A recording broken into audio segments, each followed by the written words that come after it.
My name's Shawn Walchef. We are in Spring Valley, California. We're with my Chief Operating Officer, Howard Solomon. My name's Shawn. I own Cali BBQ. We've been in business. April will be 17 years. We're doing a lot more live content. We're going to take you around the restaurant, but more importantly, we just had our manager meeting and I was talking to Howard. Can we do more videos to share the things that we did wrong? So we've done a lot of things wrong in 17 years. We have 3 locations. We just opened up on the San Diego Navy Exchange. We have a location at Snapdragon Stadium, and we have this main location. So we're going to walk you around the restaurant. We're going to teach you some of the things that we learned during the pandemic. That was when Howard started working closely with Cali BBQ. Some of the things that we did really well, some of the things that we totally effed up on, where we went wrong. But more importantly, Howard, give YouTube insight of who are you and what have you been doing in the restaurant business. And don't be shy, don't be humble. Howard's always humble and he's like, oh, I'm not going to tell you all of the places that I worked at, but let the audience know who you are and what you've been working on. Yeah, so I'm Howard Solomon, the Chief Operating Officer here at Cali BBQ. I have a lot of gray hair, which is not how old I am, but number of trips around the block, I'll say it that way. Yes. Worked for the Hard Rock Cafes back in the day. Director of training for the Cheesecake Factory, Director of Culinary Administration for Wolfgang Puck Food Company. So I have pretty good pedigree and been around a long time, seen a lot of things, and hopefully here a little bit longer to kick it around some more. So when did you start officially working at Cali BBQ? Well, it was before the pandemic. It was pre-pandemic. It was pre-pandemic. I think it was like 2019. Somewhere maybe, around there, 2019-ish. yeah. Started to learn the operations and how we can improve, and the pandemic really kicked off, the working relationship to try to figure out what we were going to do next. Yeah. Oh, that's right. You started. So you were part of the Toast story. Yes. Well, I introduced you to Toast. You did. You were the referral. That was quite a referral from Toast. That was quite a referral. Quite a referral. Yes. So we didn't really have much of a takeout presence, except when people came in and they ordered takeout. Not much like calling on the phone or ordering online, or very archaic point of sale system. So I needed to do something rapidly to pivot with the pandemic, and Toast was actually the first step, in all of that. And that, along with our famous fish bowls. Yes. Fish bowls online, cocktails. California changed their law during the pandemic to allow us to sell cocktails and online. Alcohol to go, which is like, I never thought that would ever happen. Yeah, so between cocktails online, the fish bowls online. We started using these windows as takeout. So people couldn't come into the restaurant, but we decided that if they're not going to come into the restaurant, we're going to switch to Toast, we're going to do online ordering, and we're going to figure out the best way to get on DoorDash, to get on Uber Eats, to get on Grubhub, so that we can start doing more to-go orders. You remember that? Yeah, we completely reconfigured the inside. Yep. To get rid of all those tables and chairs. We had warmers and cold boxes, a setup table for paper items and to-go ware. We actually had 3 of those windows open up. Let's go back and show them. So we're going to show you guys. This is Troy Street, as you guys can tell. One of the coolest things. They tell you location, location, location. I didn't listen, and we opened up. We love Spring Valley. We love our location, but nonetheless, we are not in downtown San Diego. We're not on the Pacific Ocean. We are in San Diego, but we're off the beaten path. So we've got a great community of people. It's residential, it's commercial, it's industrial, but you wouldn't expect our restaurant to be where it's located. When people ask us how do we do deals with companies like Toast and Uber and Restaurant 365, some of the US food, some of the biggest names in the restaurant space, I tell them to go to Google Earth and check out where our restaurant's located. You'll realize why we believe in the internet as much as we do. But Howard, go ahead and show us the layout here. Yeah, so we had delivery drivers just pull up into this fire lane, and we had sometimes we had 3 windows, but we had this window open the majority of the time. When it got super busy, we had that window open. Drivers just pick up. It was almost like a drive-through. Yep. Sometimes we'd mask up and bring the food out if it was like a huge order. But inside we had everything, all the setup tables, warmers, racks to put all the food. I mean, we had a process to get it from the kitchen, Well, back let's go here. show them the smokehouse that we built during the pandemic. Couldn't have done it without the smokehouse either. Amazon Prime of barbecue. Get more barbecue to more people. So this is the back patio. This is the orange tree. I've got an orange tree story. You can go on our YouTube page, learn all about this orange tree. And this used to be outdoor seating. Yes. That wasn't sat that often. But now we have 3 Old Hickory smokers. They all get used. And we have another smoker out front on the other patio too. But we rebuilt this whole area, laid down the slab, got drainage, did an awning, leveled it out. Got the catering truck. Got a branded catering truck. Branded catering truck. Hot and cold sides. Yep. It's out on the road every day. Mm-hmm. And we didn't really have a plan for all of that. The pandemic forced us to pivot and recreate ourselves, to reinvent ourselves. We didn't have a media company back then either. The media company was born out of the pandemic as well. Yeah. We were podcasting, but we weren't taking on clients. We weren't doing brand deals. We weren't teaching. We weren't doing YouTube content. We have so many more shows that we do now, but let's show them inside the kitchen and talk a little bit about, let's talk about ghost kitchens. What did we learn about ghost kitchens? Yeah, so ghost kitchens were great until they weren't. Yes. Right? Once the world started to reopen, yep, ghost kitchens became a lot less relevant because people were thriving to get out and they were thriving for human interaction. So actually the pandemic was great for ghost kitchens. Coming out of the pandemic was bad for ghost kitchens. And we had 3 ghost kitchens at one point. In San Diego. And all 3 were doing great at one point until they weren't.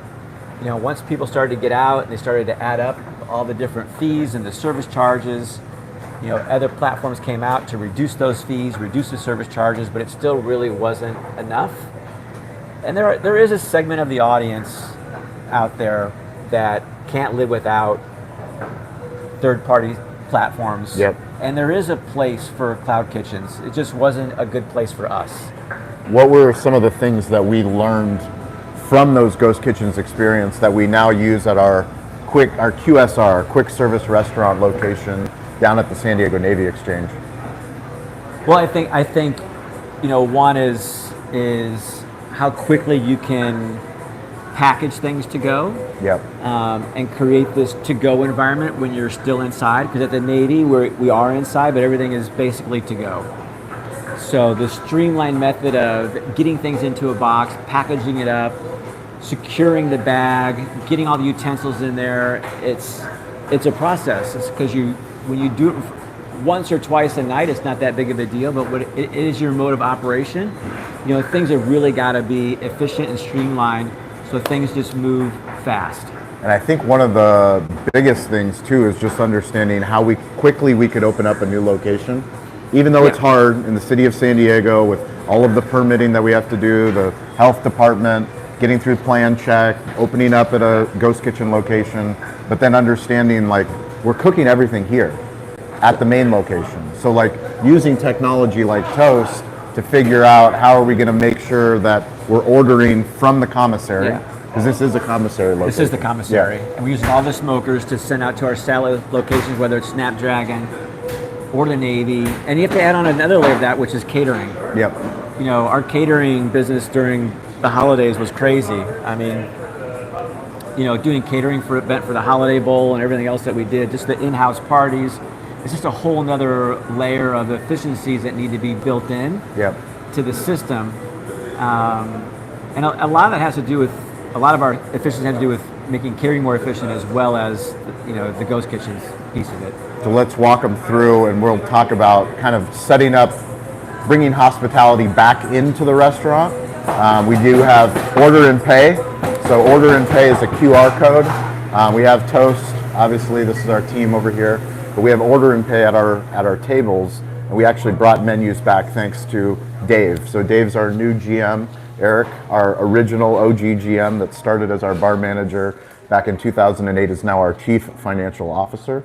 So he's our CFO, but we're trying to grow as an organization, and part of that is implementing our manager meetings, which happen every single Thursday. We just wrapped up our meeting. Talked a little bit about in-person hospitality versus, as I love to talk about, because our show is called Digital Hospitality. Yes, so we got very digital during the pandemic. Super digital. You had to. Some of the places that around town that may not have survived or didn't do as well didn't pivot as quickly as they should have. They were waiting to see what everybody else would do, and kind of not really wanting to be the pioneer. But we were. So we did the digital dining, which we still do. Yep. We have a printed menu, Physical menu, which maybe we did probably a little bit too late in the game. Yep. Hindsight's 2020, but we jumped back in. Now we have a printed menu. We still have a digital menu. Want to show me the digital menu? Oh front? Yeah, let's show them. When you walk in, so we use Flock TV. Flock TV is one of our partners, but we make so much media, so much content for social media, for Instagram, for TikTok, for YouTube.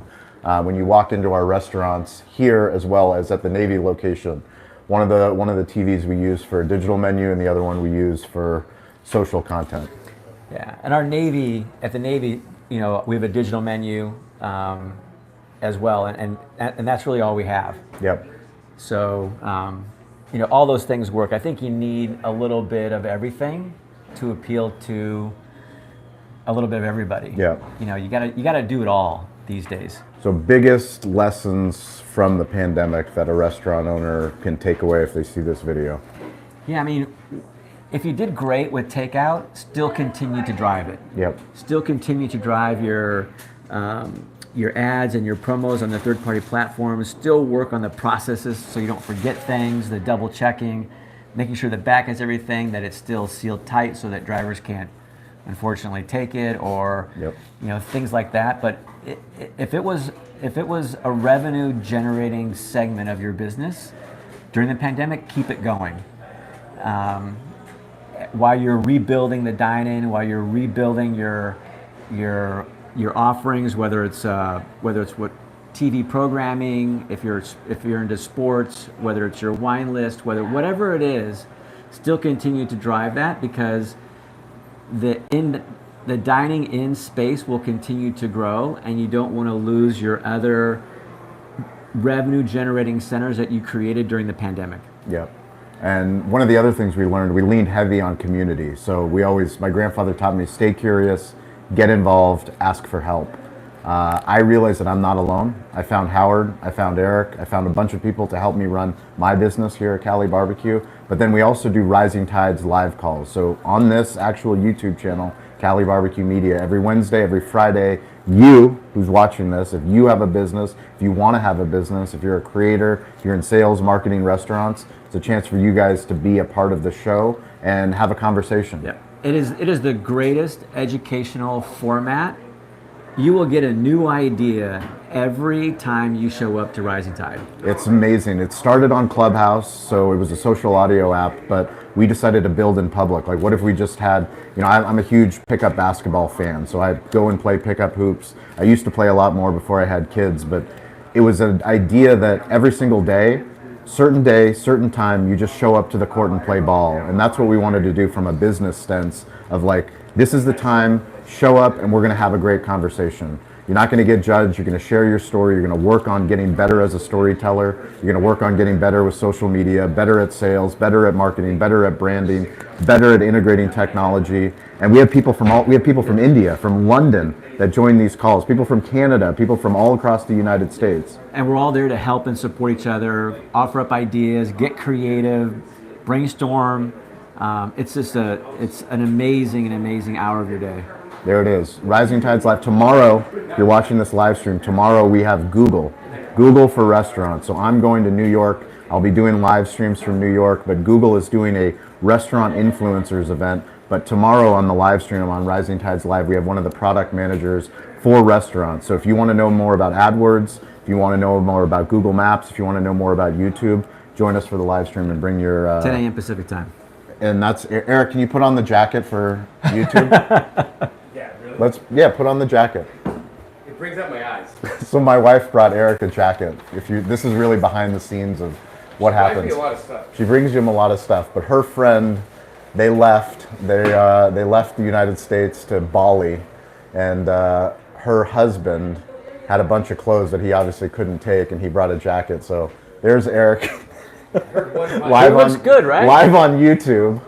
It looks good. I think you should work. You can work. I don't know how to act. Can you deliver barbecue with that on? I think you can do anything you can do with a regular shirt with this on. You should. I think it looks really good. You just look a little better when you. Can you manage the restaurant like that? Like I said, you can do anything you can do in a regular shirt in this suit. Could be the new Cali BBQ. That is. I think this is the new uniform. My shoulders look really stout. You've been doing so much Muay Thai. I feel like I'm on a game show. You've been doing so much Muay Thai. You're gonna need to fill out that jacket. Can I buy a vowel? You can. Make sure when you sit down, you unbutton that button. Okay? Yeah, because I'm a little fat, so I sit down. Wait, let's see if I can do it. I'm not in practice. It's like Oh yeah, sit down. Sitting you down. hit the eye with a button, and I grunt too when I do it. Oh, there it is. There it is. I did it. There it Can I is. get up You can get up now. now? All right. See, What are we doing? you today, never guys? never know what's gonna happen at Cali You never know who BBQ. you're gonna see? You You always never. want to look good. V-necks and coats. Eric, we're gonna do more live streams with you. Howard, thank you. Thank you you. guys for tuning in. We appreciate it. We'll catch you at the Rising Tides calls.